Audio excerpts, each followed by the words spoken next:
What's up, everybody? Teacher Mikey here, and I wanted to give a few updates from the weekend. Really, I'm a bit late making this video as today was like my first day back at school for the brick and mortar job, so just now getting in here to make this video. So we're going to talk about a few things. We're going to talk about, just what's going on in general. The frenzy, this is the first frenzy really going into September, which I know a lot of people were really worried about. But first of all, I want to talk about probably the biggest news of the day, and that is with the Dada ABC canceling the summer vacation classes. So that's kind of a big deal. Just another, kind of a, thing happening, another nail in the coffin, if you will. Hate to be so negative, so dire like that again. Here I am, fear-mongering. Anyway, I'm going to go ahead and read you this email that they sent out to their teachers. For those of you who don't know, Dada ABC is another online ESL company very similar to Vipkid. There's a lot of Dada ABC teachers out there. You probably know some of them. You might not be aware, but teachers teach for different companies, and this is one of them. So here's the email. It says, first of all, it says, Dear Dada teachers, first of all, we would like to thank you for your hard work during the summer hours. According to the latest government policies regarding education, the students are not allowed to take classes during the summer holiday.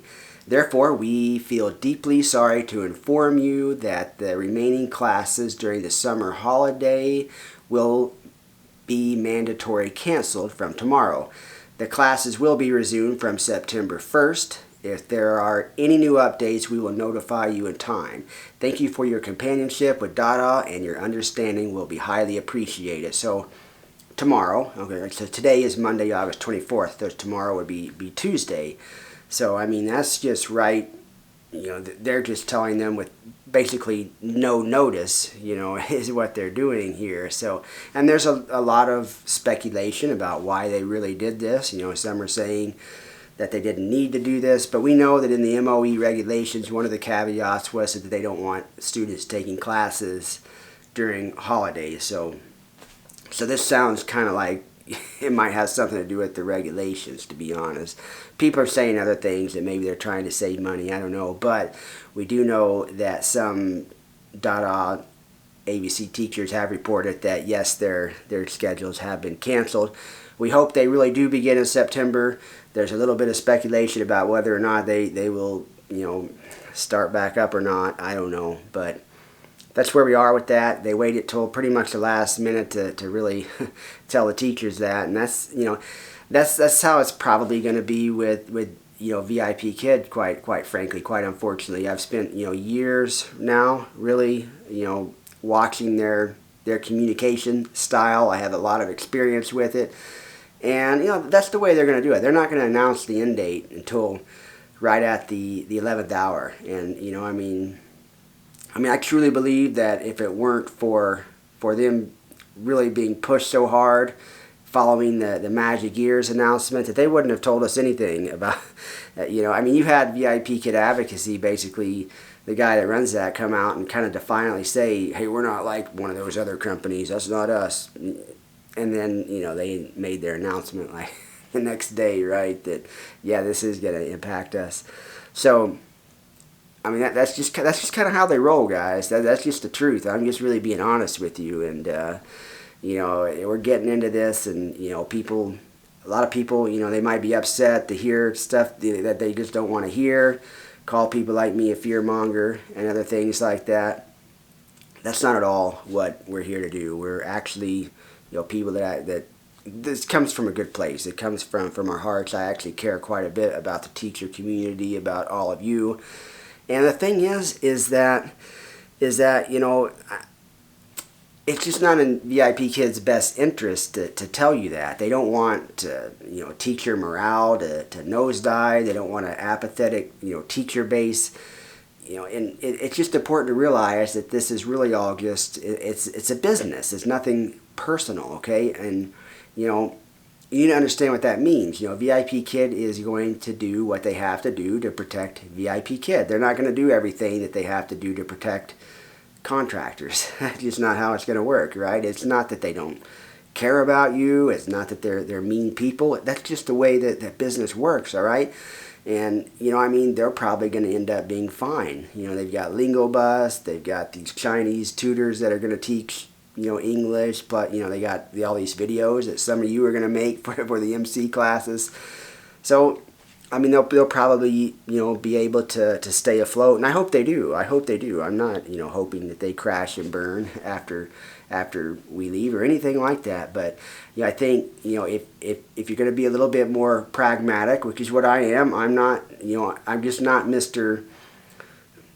I'm not one of these super positive people like maybe, Teacher Tim or a few other people, and there's nothing against that, but that's just not who I am. Like I say, I'm a bit more pragmatic, maybe more realistic in some ways, and I'm not here to give you career advice other than to say, make preparations, do what's best for you and your family.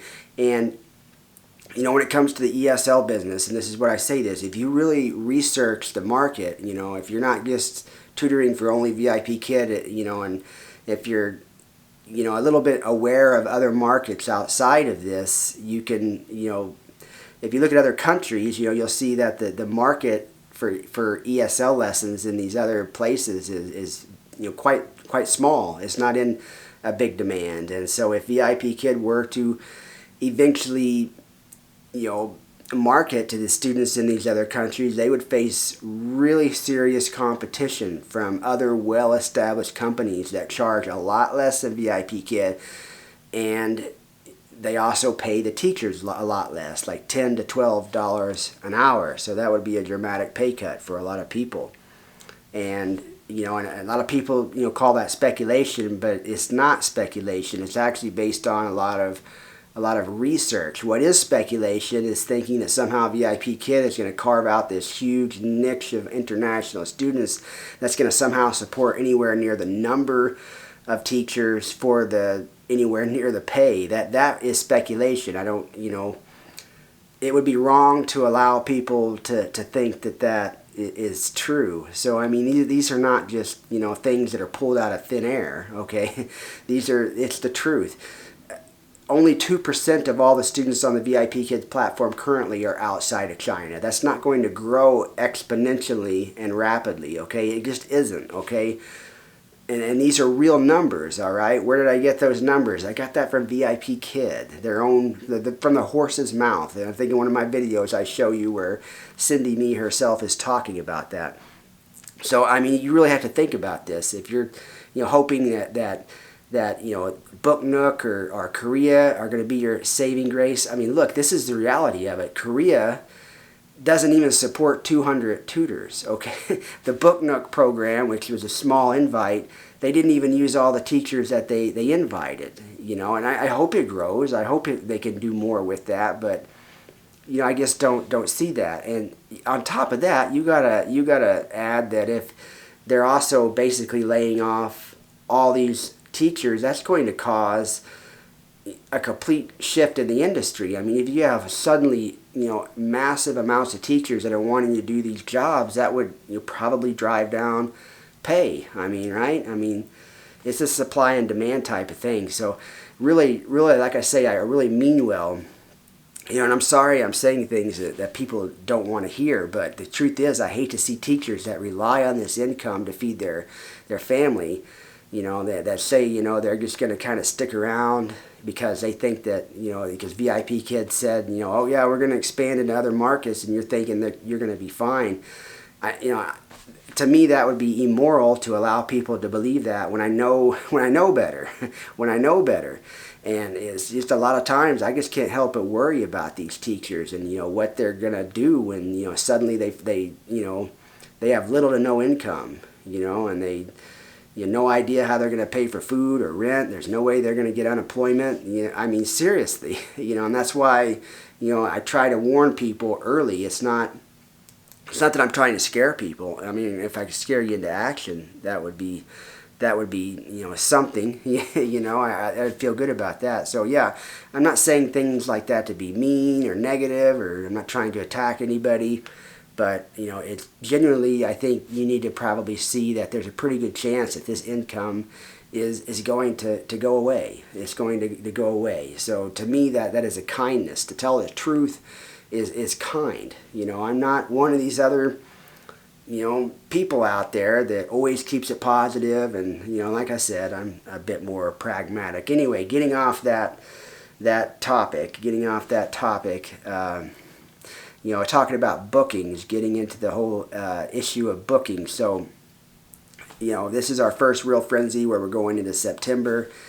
A lot of people are worried about that because, people are saying a lot of things. And not just people. See, the thing is these aren't just rumors. Parents are telling teachers in large quantities. There's a lot of parents saying, hey, we're not going to be able to take classes anymore in September. Okay, enough that it's significant. Okay, it's something that's worth paying attention to.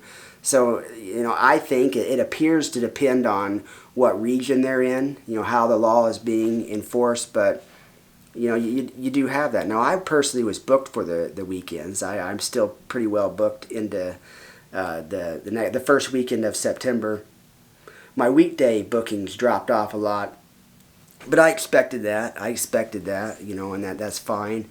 So, and you'll see on a lot of, social media where a teacher will say, yeah, my bookings are down. And then other teachers will say, well, my bookings are just fine. In fact, mine are better than ever. It has always been this way. And it's something that I've always kind of observed with Vipkid is, to me a little bit unfortunate, but there's always been a bit of a lack of empathy when a teacher, experiences a sudden drop in bookings. We saw this a lot last year for a couple of reasons. There was first, when everything was locked down, a lot of teachers' bookings went way down, and a lot of teachers' bookings went way up, like mine did. But some people's went down, and it was thought that it was because of the brick and mortar teachers, were opening up their slots because they were home. But it didn't affect everybody the same. It didn't. Like mine were better than ever, but I was still able to acknowledge and realize that wasn't true for everybody. There were more booking disruptions last summer that lasted for about 3 months, and a lot of my friends left because they had always done very well, and all of a sudden they just weren't getting booked. There were different theories about that. Some were saying that they were trying to get rid of the older, higher paid teachers. Meanwhile, some of the older, higher paid teachers I knew were doing better than ever. So it was kind of one of those, I don't know. But that's the way I think it's going to go for this September. I think it's going to be kind of a gradual decline, and every week you're going to see teachers saying, hey, my bookings are way down, and others are going to be like, well, mine are just fine. That must be a you problem. That must be a you problem. Unfortunately, this time, even though all things are not going to be equal, I think some teachers are going to go longer than others. I think it's an everybody problem. But, it's going to be a tough September. Like I say, I really think it's going to be kind of a month of reckoning. But hopefully everybody is prepared for that, all right? I mean, if you just look on social media, it doesn't really take a lot of research. You can see that every day teachers are saying, hey, my regular for the last 2-3 years told me this is their last class ever, and so that is happening every day. That means that the student base, the amount of students that are available for you to teach, is getting smaller and smaller. Now the teacher base is also shrinking as teachers go back into the workforce or decide to do something else, but one is probably shrinking faster than the other, and permanently, quite frankly. Those teachers that they could still open some slots on the weekend or whatever if they wanted to for the extra money. So that is still there. But we're still going strong, I guess. A lot of people are booked really well, so we're still standing, right? And my advice is to just keep your energy up, keep your motivation up, stay positive, and you want to go out on a high note, in my opinion. I mean, you do it however you want. If you want to say F it and just mail it in, that's on you, man. But might as well finish like you started, right?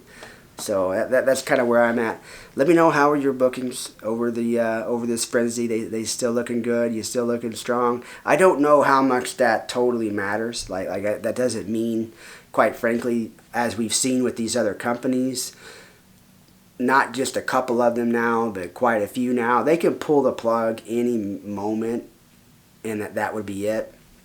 So that really makes you feel more more comfortable about this situation, doesn't it?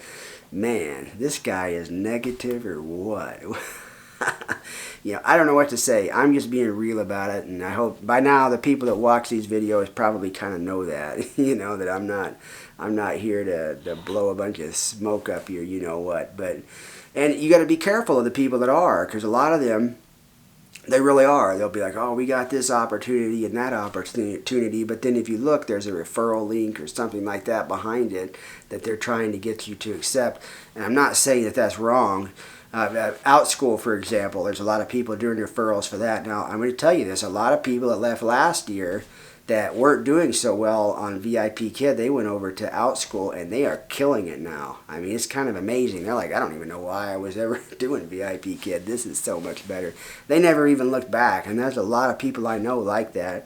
I've had my daughter take classes from some Vipkid teachers even that are now on OutSchool, and that's a good platform. You can create your own product there, and gosh, I've seen teachers that are making like $10,000 a month over there, more than people are making with Vipkid for sure. But let's see, that's kind of where we are. Don't have a whole lot of other updates. What's the good news? The good news is I started back at my brick and mortar job, and man, it was a lot of students there. When I say I'm back on the college campus, so today was my first day back, and there were a lot of students there. It was almost like normal. I would say about 80%, so that was kind of cool. But other than that, we're all kind of hanging in here, one day at a time. As long as you're teaching tomorrow, just keep on going, just keep on enjoying it. But I guess by now people have decided to either be prepared or not prepared for what's going to happen. There's still a few people out there that are they're like, oh no, we're going to survive this, and I'm. Like I say, some people might, there might still be, I would not be surprised if there's still a few of you left in a year from now. I would be surprised if it's more than 5,000. I would be pretty surprised if in a year there's more than 5,000 North American teachers teaching for the Vipkid platform. That's just the truth. That's just how I feel about it. I have nothing to gain or lose by telling you that. It really doesn't. I really care about my friends in the teacher community, and I want to see them prosper and do well. And a part of that is helping them.